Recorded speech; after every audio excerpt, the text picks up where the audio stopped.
The gods are dead. Let's turn off closed caption in the wrong Left language. on their own, men will always seek to take their place. Criminals! Your sentence is to be hanged from the neck until dead.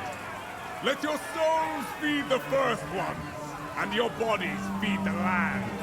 Those are all the The only characters. result is pain and death. The demon is escaping! Kill her! Get them.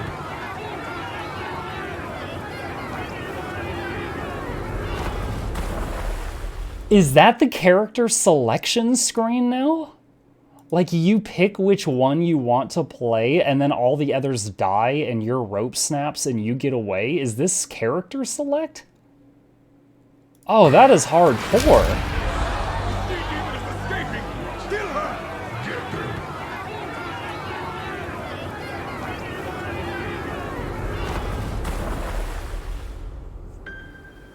And then you wash up on the shore, which is how the old one started.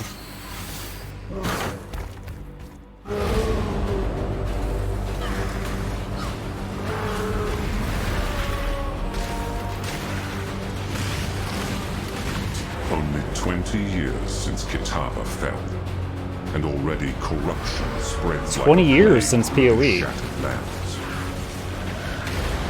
Wretched malevolence lurks in the shadows. It is our calling to put it to an end.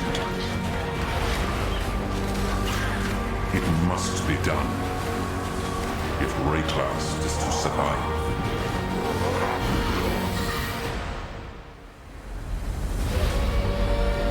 Oh, moving castle. She just got clubbed by a bell.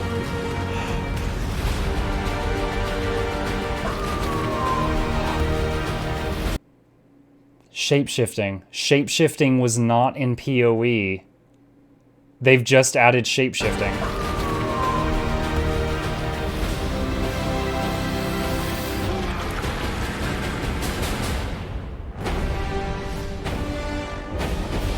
A new storyline. Yeah, PoE is multiplayer.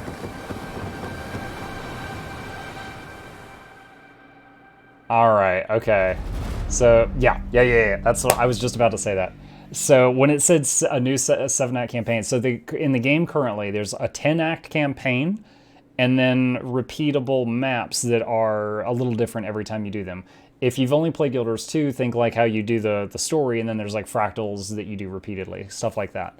So it's basically saying now, I would assume you make a new character, you could choose to play the old 10-act campaign or this new 7-act campaign that takes place 20 years later, I assume.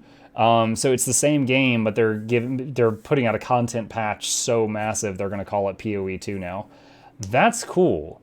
I did already watch a bit of this, and this is a long video, so I'm not going to play the whole thing here. But they did show the biggest, most important thing I saw that they did was this. It used to be their sockets on gear, and you put skill gems in the gear, and now they're making it to where the skill gem has the sockets on it. So, you can combine stuff. If you've never played Path of Exile, if you get a skill gem of Fireball, and you've got it in your gear, you have the ability to shoot fireballs. Your class doesn't control that, your skill gem does. Then you take another skill gem called Multiple Projectiles, and you put it with the fireball, and you fire 5 at a time. Then you put Fork into it, and whenever a fireball hits a guy, 2 fireballs come out of the back of him, and you just keep modifying stuff. So there's basically based on how many links it has is how many times you can enhance it, and it gets really insane by the end of the game. You've got abilities that just clear the whole screen and stuff like that. But it used to be like if you wanted to have an item with 5 enhancements, you had to find a piece of armor with 6 slots on it, which was the rarest thing in the game. Now you have the sockets on the gem, so if you find a better piece of armor, you don't have to then try to get more sockets on it. Like before, if you got, let's say, a new piece of armor that had better stats but less sockets, you couldn't use it. And they've taken away that problem. And also added shape-shifting and a bunch of other quality of life stuff. This video I saw, but that's awesome. I would absolutely love to try this. I would love to play this with some people. I don't know how well it would go over on this channel, but I love it. I've spent hundreds of hours on this game and never beaten the final boss. It is such a long game. It is such a long game. Also, it's free to play. But yeah, that was awesome. That was great. All right.